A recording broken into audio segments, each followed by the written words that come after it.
¿Qué tal, jóvenes? Buen día.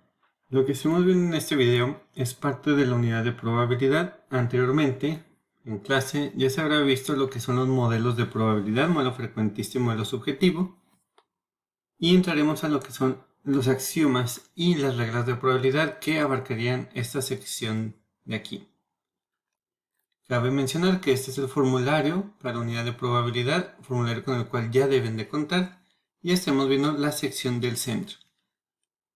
Para ver esta parte o este tema, nos acompañaremos de este documento de PDF que también ustedes ya lo tienen. Y la forma en que se trabaja en este video, pues yo daré lectura, estaré dando lectura al documento en la gran mayoría de las partes. Y asimismo, iré desarrollando cada uno de los ejemplos que se mencionen para que quede pues todo esto mucho más claro y más comprensible. Espero y de esta forma no quede ninguna duda. Si llega a quedar alguna duda, pues por favor me la hacen saber, preferentemente pues por correo electrónico. Entonces comenzaremos con nuestro tema.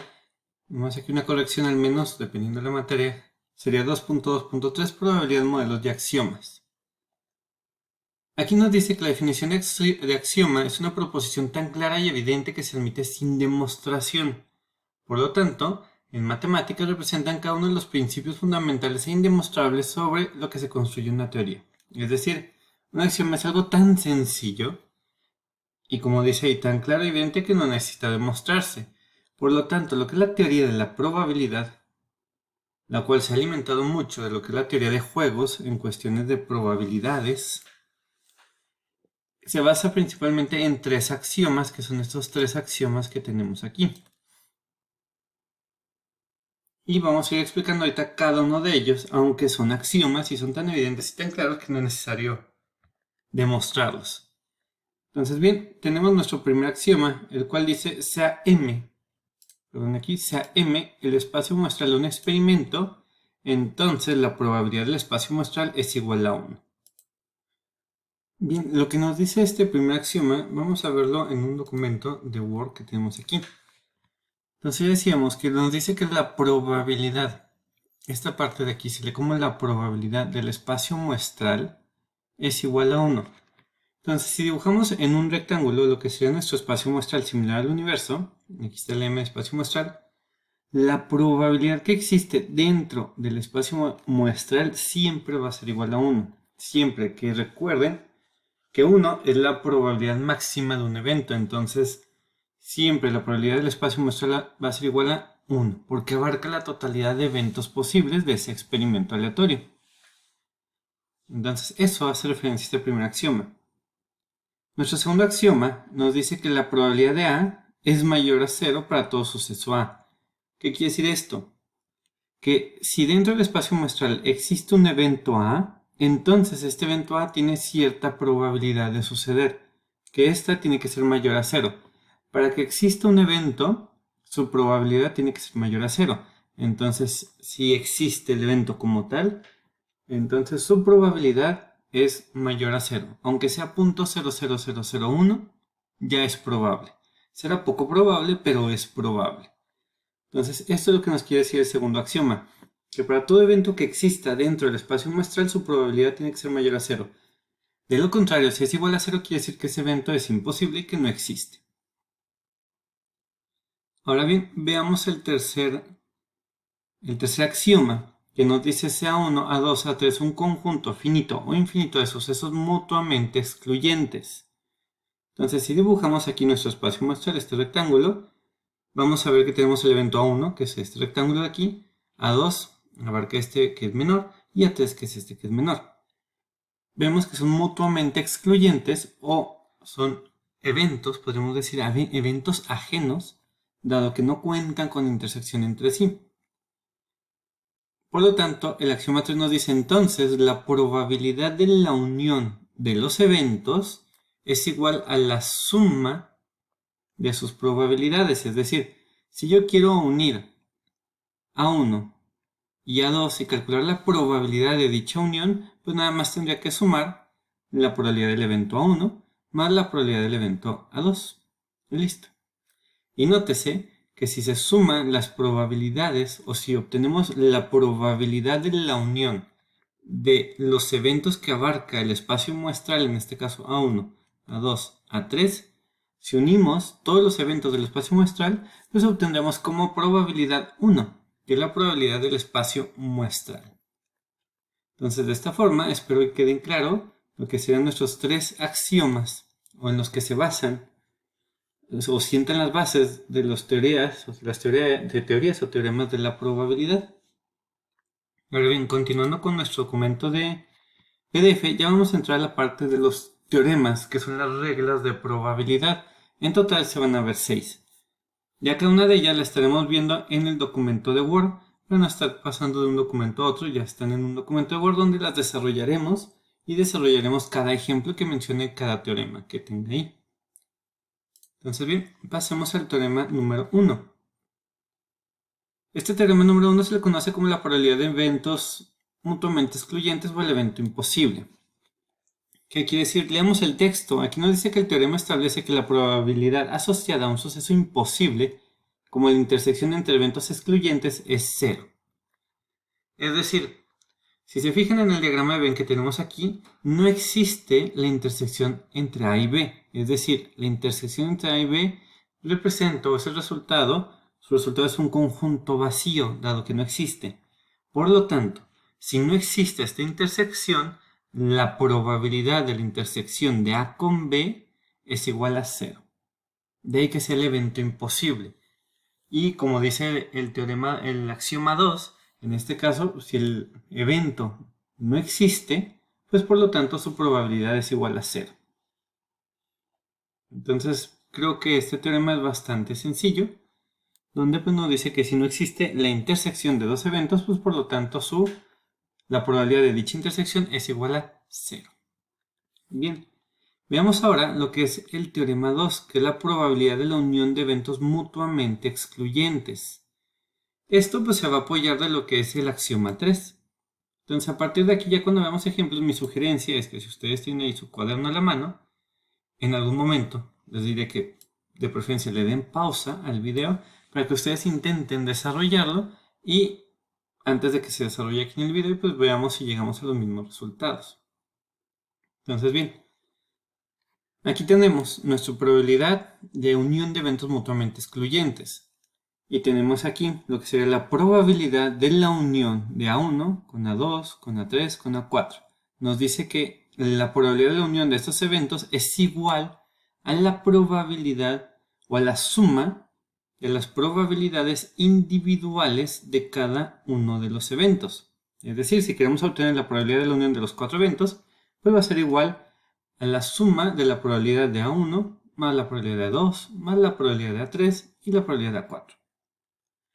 Entonces aquí nos dice que el axioma 3 es especialmente importante porque proporciona la capacidad de calcular la probabilidad de un suceso cuando los puntos de espacio muestral del experimento no son equiprobables y son mutuamente excluyentes. Es decir, aquí vemos en nuestro diagrama de Venn que los eventos son mutuamente excluyentes dado que no tienen intersección entre ellos y adicionalmente que no son equiprobables. ¿Qué quiere decir esto? Que cada uno de estos eventos tiene una probabilidad diferente de acontecer. No es como en el caso de lanzar un dado, donde son eventos mutuamente excluyentes los resultados, ya que o cae un 1, o cae un 2, o un 3, no pueden caer dos al mismo tiempo, o no pueden suceder dos resultados al mismo tiempo, y la probabilidad de que caiga cada uno de esos valores es igual, es equiprobable, que sería un sexto. Entonces, bien, veamos el ejemplo de lo que sería el teorema 2, que sería aquí nuestro ejemplo 1. Dice, la distribución de tipos de sangre en Estados Unidos entre los individuos de raza blanca es aproximadamente la siguiente. Grupo sanguíneo A, 40%, B, 11%, AB, 4%, O, 45%. Tras un accidente de automóvil, un individuo de raza blanca es conducido a una clínica de urgencia. Se le hace un análisis de sangre para establecer el grupo al que pertenece. ¿Cuál es la probabilidad de que sea del tipo A, o del B, o del AB? Bien, siempre que vayamos a resolver un problema como esto, yo sugiero que definan primero lo que van a ser los eventos. Entonces vamos a hacer un poquito, reducir la imagen. Vamos a ver aquí lo que son nuestros eventos. Entonces, vamos a tener, si se fijan, 4 eventos que representan cada uno de los grupos sanguíneos. Entonces tendríamos el evento A, que aquí representa, aquí, el evento A es el grupo sanguíneo A. ¿Sí? De esta forma ya definimos un evento y estamos diciendo que este evento es el grupo sanguíneo A, el evento A. Vamos a hacerlo con los demás. Aquí me va a permitir copiar y pegar para hacerlo un poquito más rápido. Entonces tendríamos también el grupo sanguíneo B, que sería representado por el evento B. Tendríamos el evento O, que sería el grupo sanguíneo O. Y finalmente el evento AB, que sería el grupo sanguíneo AB. Aquí nótese que el grupo sanguíneo AB no representa una intersección entre A y B, es completamente diferente y separado. Bien, una vez que ya definimos eventos, necesitamos ver las probabilidades de estos eventos, es decir, que el problema realmente nos dé las probabilidades de cada uno de estos 4 eventos. Entonces vamos viendo esa parte. Entonces bien, vamos a ver, los datos nos dicen, vamos a ponerlo así, que el grupo sanguíneo A tiene una probabilidad del 40%, entonces sería la probabilidad del evento A es igual a 0.4, vamos a escribirlo en proporción, como tal. El evento B tiene una probabilidad de suceder del 11%, entonces sería la probabilidad de B es igual a 0.11. Continuando, la probabilidad de O sería aquí, del evento O, es igual a 0.45 y finalmente tenemos que la probabilidad del evento AB es igual a 0.04. Muy bien. Entonces, pues vamos viendo. Lo que nos preguntan aquí es cuál es la probabilidad de que esa persona que esté ingresando sea del tipo sanguíneo A o del B o del AB. ¿Cómo vamos a interpretar esta O? Pues como una unión. Entonces, aquí ¿qué es lo que vamos a estar calculando nosotros? Nosotros vamos a estar calculando lo que va a ser la probabilidad de la unión de los eventos. Vamos a calcular la probabilidad de la unión de A con lo que va a ser con los otros dos eventos, que sería B unión con AB. Entonces, de acuerdo a lo que nos dice el teorema número 2, si son eventos mutuamente excluyentes, para obtener la probabilidad de la unión de estos eventos mutuamente excluyentes, esto va a ser igual a lo que va a ser la suma de sus probabilidades individuales. Entonces aquí tendríamos que sería la probabilidad de A más la probabilidad de B más la probabilidad de AB, es decir, la suma de sus probabilidades individuales. En este caso, pues vamos a terminar sumando lo que sería 0.40 o 0.4 más 0.11 más 0.04. ¿Sí? Ahora bien, perdón, nada más para que quede claro, pues vamos a ver qué es lo que nos está diciendo aquí. Nos está pidiendo la unión, si dibujamos un diagrama de Venn, y en este diagrama de Venn nos interesa la unión de A con B con AB, entonces nos está pidiendo la unión de estos eventos. ¿Sí? Entonces, dentro de nuestro diagrama de Venn se ve perfectamente que los 4 eventos son mutuamente excluyentes y la unión de A, B y AB pues estaría representada por lo que está sombreado. Vamos a llevarnos aquí nuestro diagrama a nuestro problema para que quede aún más claro. Entonces, esto es lo que estamos sumando o esto es lo que estamos representando al calcular esta probabilidad.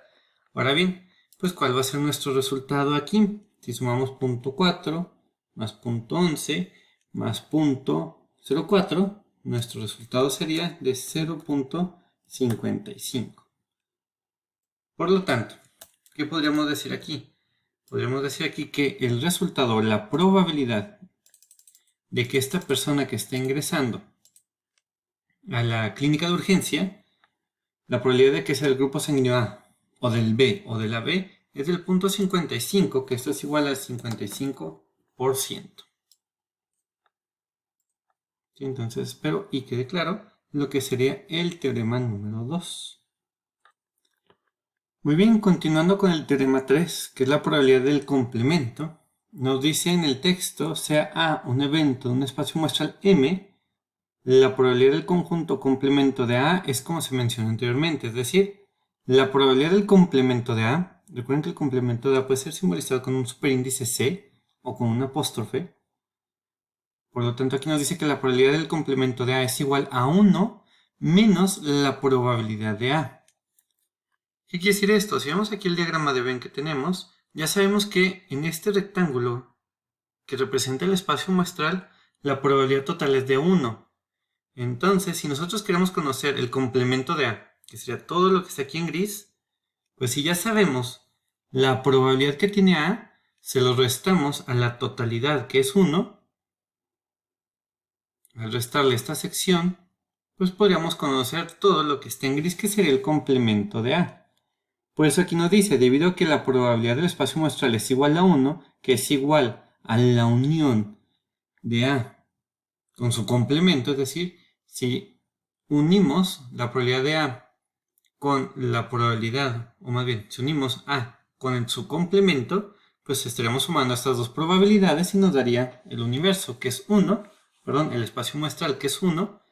Por lo tanto, de ahí que salga, o de ahí se puede obtener lo que es la probabilidad del complemento en el teorema 3. Ahora bien, leamos o veamos el ejemplo 2. Este nos dice, basándose en una investigación realizada recientemente, se reporta que la probabilidad de curar la leucemia infantil es de, después una disculpa, aquí falta el dato, es de 0.73. Curar significa que el niño se libra de la enfermedad durante al menos 4 años una vez finalizado el tratamiento. Por lo tanto, ¿cuál es la probabilidad de que la enfermedad no esté curada? Aquí sugiero que hagan una pequeña pausa, si ustedes gustan, y definan los eventos, vean la fórmula, realicen un pequeño diagrama de Venn de lo que nos están preguntando y pues lleguemos al resultado. A continuación presentaré ya todo el ejercicio o todo el ejemplo resuelto. Entonces bien, aquí tenemos los eventos. Vamos a llamarle el evento L a que el niño se cura leucemia. En este caso, L es de 0.73. Y quedaría claro que el complemento de L es que no se cura de leucemia. Si el evento L es se cura de leucemia, por lo tanto su complemento es que no se cura de leucemia. Y lo que nos están preguntando aquí es cuál es la probabilidad de que la enfermedad no esté curada. Por lo tanto, nos están preguntando la probabilidad del complemento de L, que en este caso será igual a 1 menos la probabilidad de L. Si de esto lo llevamos a cabo, sería 1 menos 0.73, que sería 0.27, que es lo que estaríamos viendo aquí en nuestro diagrama de Venn. Aquí tendremos el espacio muestral donde L es 0.73, claro, no es equitativo, o no es representativo en escala, lo que sería L, y el resto pues sería su complemento, que en este caso es que no se cure y que es una probabilidad de 0.27 o del 27%. Bien, esperando y haya quedado claro lo que es el teorema 3, pasaremos al siguiente teorema. Ahora bien, veamos lo que es el teorema 4, que es la regla general de la adición o unión de eventos.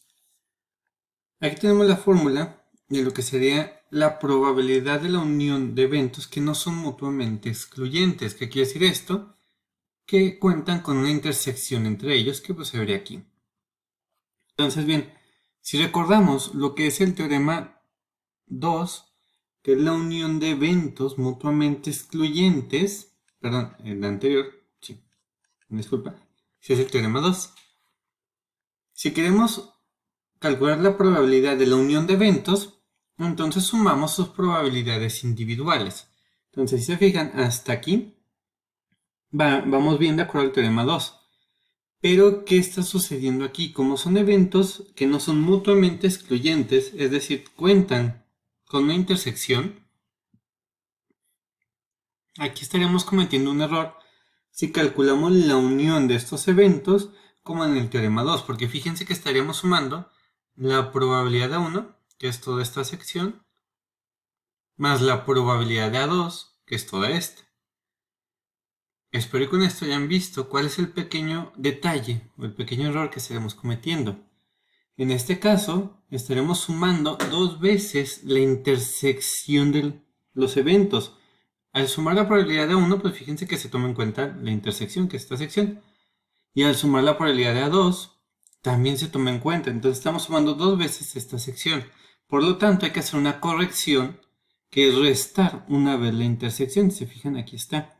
Por lo tanto, cuando nosotros queramos llevar a cabo calcular el cálculo de la probabilidad de la unión de eventos que no son mutuamente excluyentes, es decir, que cuentan con intersección, por lo tanto, ¿qué tenemos que hacer?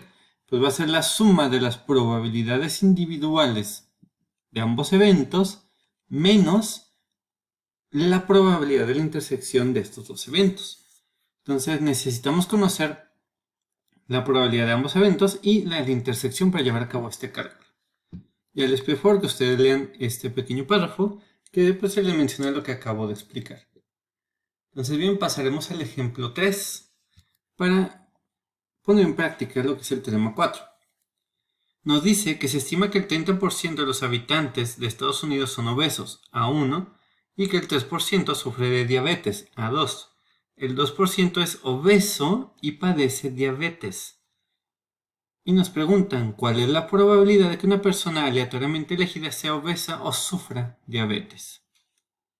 Bien, antes de continuar, pues recuerden que ya está desarrollado todo el ejemplo, pero presten suma atención que aquí ya nos están dando lo que es el evento A1, que es que son obesos, y este cuenta con una probabilidad de acontecer del 30% o 0.3.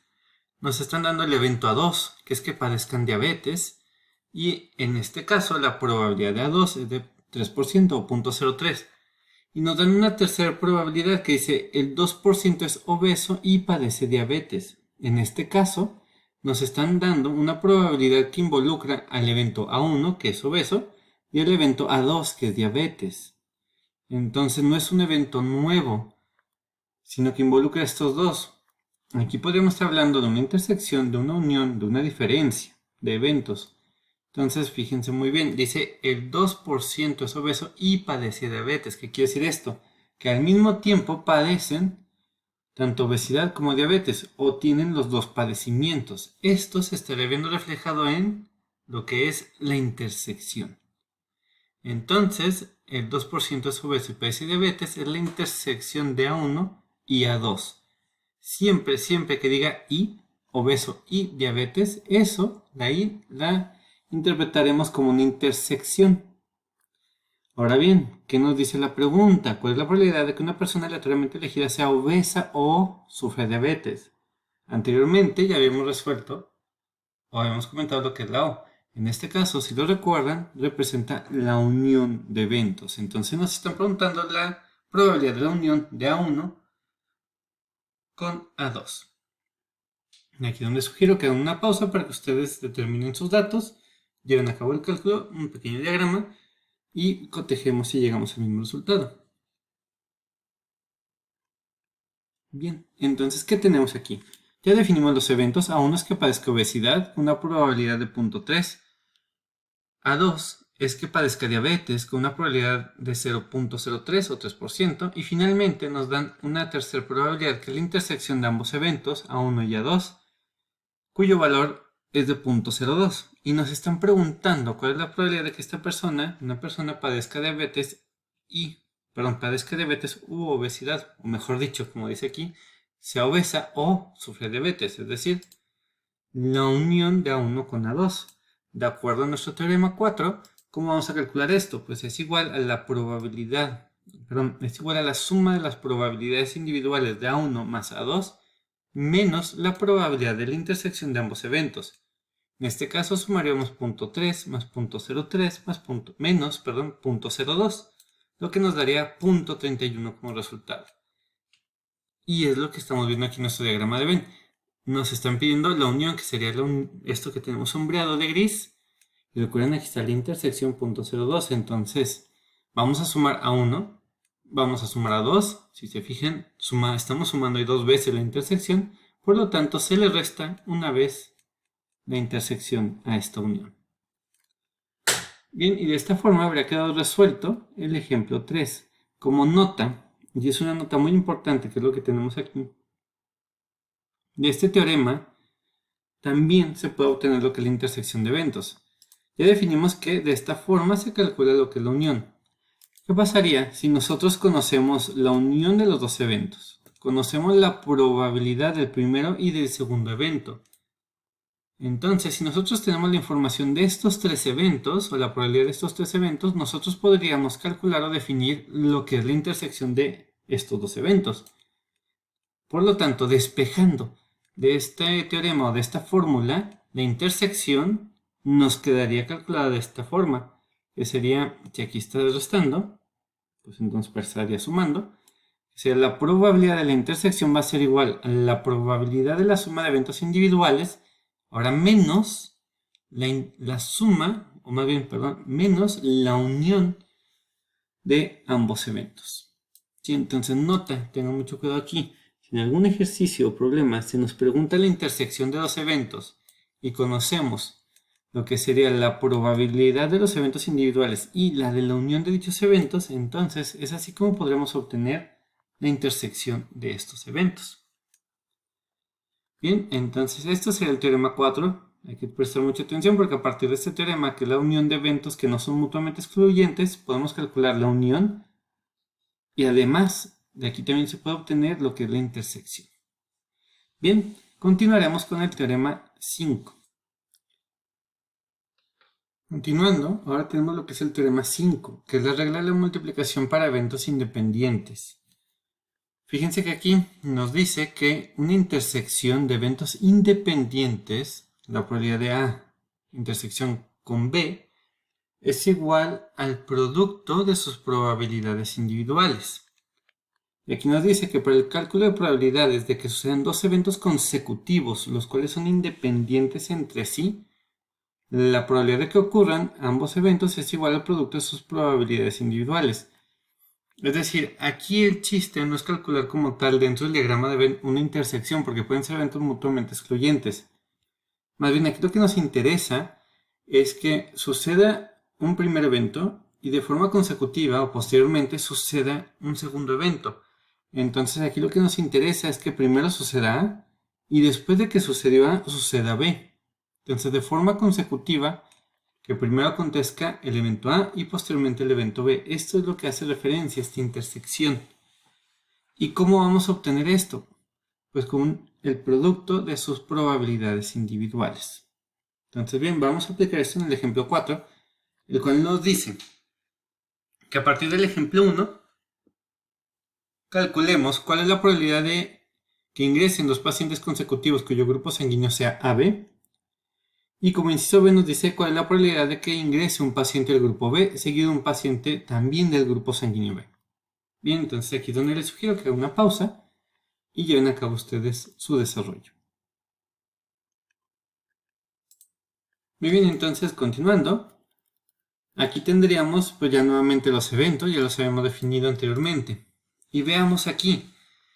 La primera pregunta o el inciso A nos dice cuál es la probabilidad de que dos pacientes que ingresan de forma consecutiva sean del grupo sanguíneo AB. Entonces, suponiendo que de este accidente que ocurre y que llegan pacientes a la sala de emergencia, supongamos, hubo un accidente automovilístico y pues van a llegar dos pacientes de forma consecutiva a la sala de emergencias. Asumiendo que estas dos personas no son familiares, de esta forma son independientes una persona de otra, podemos calcular de esta forma la probabilidad de la intersección de AB, es decir, que primero llegue un paciente cuyo grupo sanguíneo es AB y que de forma consecutiva o posterior a este también llegue otro paciente del grupo sanguíneo AB. Esto pues sería igual a la probabilidad, o más bien al producto de las probabilidades individuales de ambos eventos, que sería 0.04 por 0.04, y nos resultaría que es de 0.0016, o lo que sería 0.16% de que lleguen dos pacientes consecutivos del grupo sanguíneo AB. La siguiente pregunta nos dicen que lleguen de forma consecutiva dos pacientes cuyo grupo sanguíneo sea B. Entonces, pues sería, siguiendo lo mismo que habíamos comentado, pues sería el producto de sus probabilidades individuales, 0.11 por 0.11, que sería 0.0121, es decir, el 1.21%. Finalmente, generando otro inciso y para que quede un poquito más claro esto lo podemos extender a la intersección de n eventos. Entonces, por ejemplo, supongamos que nos interesa que ingrese primero un paciente del grupo sanguíneo A, de forma consecutiva otro también de otro paciente del grupo sanguíneo A, y que llegue un tercer paciente de forma consecutiva que sea del grupo sanguíneo O.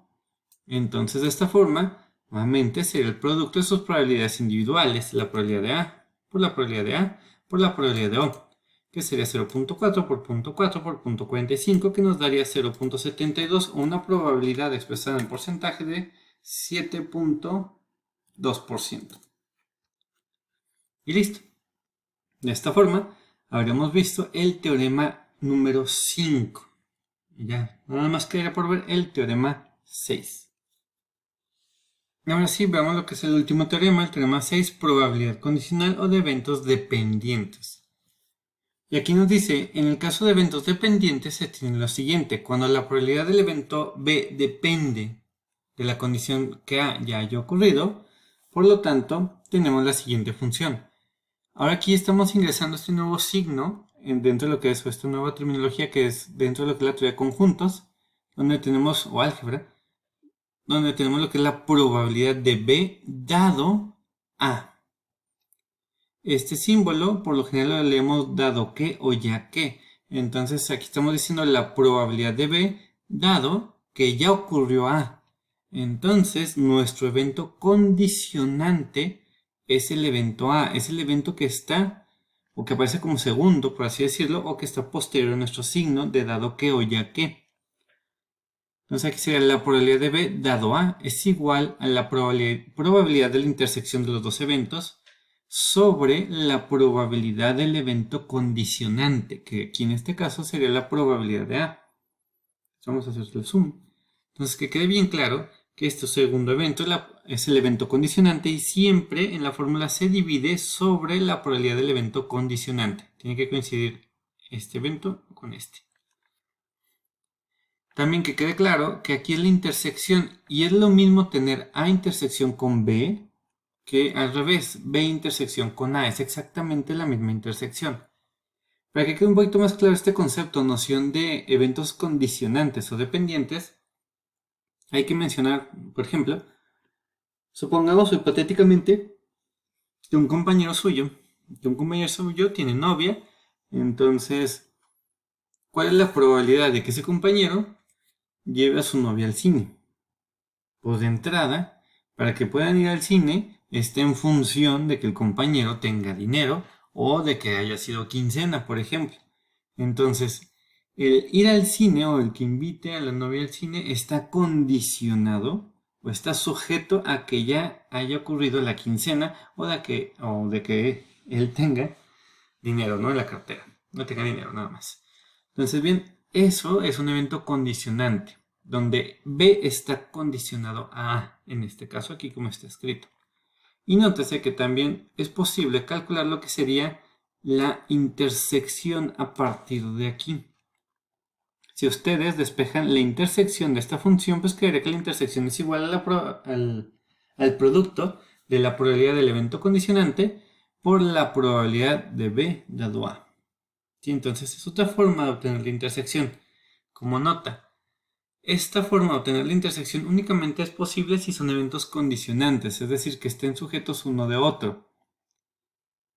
En otro caso, me voy a regresar un poquito en los teoremas. Entonces, si recuerdan, habíamos dicho que a partir del teorema 4 se puede calcular la unión de eventos.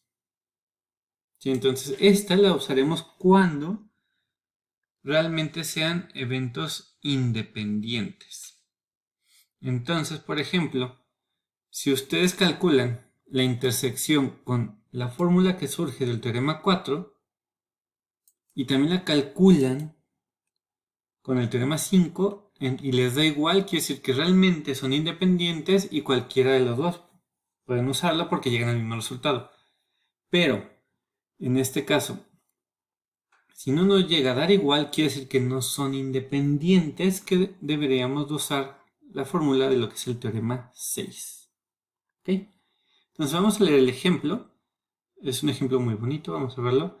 Dice, la denominada prospección geobotánica se basa en el estudio de las plantas que aparecen en depósitos de minerales. Una pequeña planta de menta con una flor de color malva es un indicador del cobre. Supongamos que en una región dada existe un 30% de probabilidad de que el suelo tenga un alto contenido de cobre y un 23% de que la menta esté presente en ese lugar.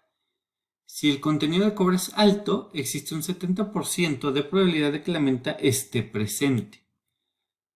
Y nos preguntan cuál es la probabilidad de que el contenido de cobre sea alto y de que esté presente en la menta. Entonces, bien, hagamos una pausa para comprender un poquito lo que sería este problema e ir definiendo eventos para ver qué son esas tres probabilidades que nos está dando este problema. Bien, entonces vayamos viendo aquí como nota, pues la planta de menta que tiene una flor malva, pues sería como una flor un poquito violeta pero un poquito más claro, es un violeta medio pastel. Entonces veamos, vamos a definir nuestros eventos. Vamos a llamarle al evento CU como alto contenido de cobre. Ya nos estaban mencionando aquí que si dentro de esta región, en el sustrato, existe una probabilidad de que haya un alto contenido de cobre, entonces esa probabilidad es del 0.3 o del 30%, que es lo que tenemos aquí, que llamamos el evento CU, que haya alto contenido de cobre ahí por debajo del sustrato. Vamos a llamarle aquí a lo que es el que la planta de menta esté presente como evento PM. Si PM, menta presente, vamos a llamarle ahorita así, o que la planta de menta está presente. Y nos dice que existe una probabilidad del 23% de que la menta esté presente en ese lugar, es decir, 0.23. Y adicionalmente nos dan una probabilidad que dice si el contenido de cobre es alto, existe un 70% de probabilidad de que la menta esté presente. Entonces fíjense, nuevamente involucra los dos eventos, el evento alto contenido de cobre y que la planta de menta esté presente. Entonces no es un evento nuevo como tal, sino está involucrando a estos dos. Aquí fíjense que no lo podemos interpretar como una unión porque no dice alto contenido de cobre o menta presente, tampoco una intersección porque no dice alto contenido de cobre y menta presente. Aquí nos está diciendo que ya se sabe, o sea, si el contenido o ya que el contenido de cobre es alto, ya tenemos el conocimiento de que el cobre, ok, en esta sección de la zona o en esta zona, se cuenta con un alto contenido de cobre. Entonces, dado que ahí tenemos un alto contenido de cobre, existe un 70% de probabilidad de que la menta esté presente. Por lo tanto, es una probabilidad condicional, donde el evento condicionante es que ya existe el cobre, ya existe alto contenido de cobre. Por lo tanto, tendríamos así la probabilidad de que la planta de menta esté presente, dado que el contenido de cobre es alto. ¿Sí? Entonces así lo estaremos escribiendo. Recuerden, este segundo evento que tenemos aquí es el que ya conocemos. Ya sabemos que aconteció o ya sucedió. Entonces, dado que hay alto contenido de cobre, la probabilidad de que la planta de menta esté presente es del 0.7 o del 70%. ¿Sí? Entonces aquí hay que tener mucho cuidado cómo interpretamos aquí esta probabilidad y cómo reconocerla. Entonces, lo que ya sabemos que aconteció es el evento condicionante, por eso aquí dice si el contenido de cobre es alto, si ya se sabe o ya que o dado que la cantidad de cobre es alto, la probabilidad de que la planta de menta esté presente es del 0.7. Ahora bien, veamos la pregunta que nos hacen. Dice, ¿cuál es la probabilidad de que el contenido de cobre sea alto y de que esté presente la menta? Entonces aquí sí, ¿qué nos están preguntando? Pues una intersección, porque dice alto contenido de cobre y de que la menta esté presente. Esto es lo que nos están preguntando, la intersección de estos dos eventos. Y con la información que tenemos, pues podríamos calcular a lo mejor como el teorema 5, probabilidad de eventos independientes y multiplicar ambas probabilidades individuales y obtendríamos una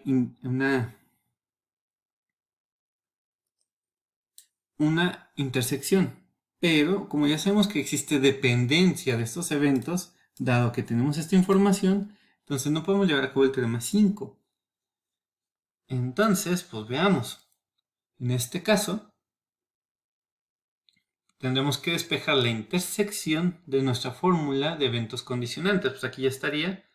Si ustedes quieren obtener la probabilidad de que la planta esté presente dado que hay un alto contenido de cobre, esto es igual a la intersección de los dos eventos sobre el evento condicionante o la probabilidad del evento condicionante. De aquí despejamos la intersección y nos quedaría como el producto de la probabilidad de que la planta esté presente dado que la cantidad de cobre es alta, multiplicado por el evento condicionante, que es el alto contenido de cobre. Simple y sencillamente pues nos quedaría lo que es 0.7 por 0.3 y nos da 0.21. ¿Qué quiere decir esto? Que si ustedes se encuentran, van caminando en esta zona y se encuentran la planta de menta con una flor, una florecita de color malva, la probabilidad de que donde está esa menta y abajo en el sustrato también haya un alto contenido de cobre es del 21% del 0.21. Eso es lo que está representando esta probabilidad. Bien, de esta forma habremos visto los 6 teoremas de probabilidad. Sé que es algo extenso, pero espero haya quedado claro con este video. Ahora bien, ¿qué van a tener que hacer? Ya tendrán las instrucciones dentro de la plataforma o dentro del aula. Al final de su documento, al final del teorema se viene un ejercicio en clase. Este ejercicio en clase representará una firma, pero una firma extra. Entonces, ¿qué hay que hacer? Pues hay que leer este texto, hay que completar, o a partir de esta información, completar esta tabla de contingencia y responder estas preguntas que tenemos aquí. Fíjense que habla de mujeres que padecen menopausia y que no la padecen. Aquí, perdón, aquí arriba en este recuadrito debería decir menopausia, sí y no. Y es estado de salud sana con osteoporosis u osteopenia. Y nos preguntan cuál es la probabilidad de que una mujer padezca osteoporosis dado que tiene menopausia. Aguas, dice dado que. ¿Y cuál es la probabilidad de que una mujer padezca osteoporosis dado que no tiene menopausia? Nuevamente dice dado que. Entonces, pista se trata de eventos condicionales o eventos dependientes, teorema 6. Pero hay que saber interpretar cuál es el evento condicionante. Y segundo puntito dice cuál es la probabilidad de que una mujer padezca osteoporosis o menopausia. Pues muy sencillo. Entonces bien, espero que quede claro y pues cualquier duda que exista, pues por favor me la hacen llegar por correo.